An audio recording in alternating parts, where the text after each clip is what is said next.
If you want to make Google Chrome easier to open on your Windows 10 PC or laptop, the best thing you can do is pin it to the taskbar. This is a super quick trick, and once it's done, Chrome will stay right there at the bottom of your screen for instant access anytime you need it. In this video, I'll show you exactly how to pin Google Chrome to the taskbar in Windows 10, step by step. If this tutorial helps, make sure to hit the like button and subscribe for more simple tech tips just like this.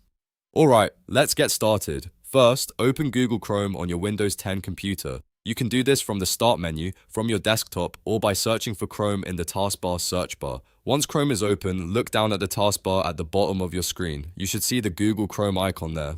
Now, right-click on the Chrome icon. A small menu will appear with a few options. From that menu, click Pin to Taskbar. As soon as you do that, Chrome will stay permanently on your taskbar even after you close it. That means the next time you want to open Chrome, you won't have to search for it again. You can just click the icon on the taskbar and launch it instantly. This is especially useful if you use Chrome every day for browsing, work, school, or watching videos. It keeps your workflow faster and your desktop more organized. And that's it. You've successfully pinned Google Chrome to the taskbar in Windows 10 on your PC or laptop. If you found this video helpful, please give it a like, subscribe to the channel, and turn on notifications so you don't miss the next easy Windows tutorial. Thanks for watching, and I'll see you in the next one.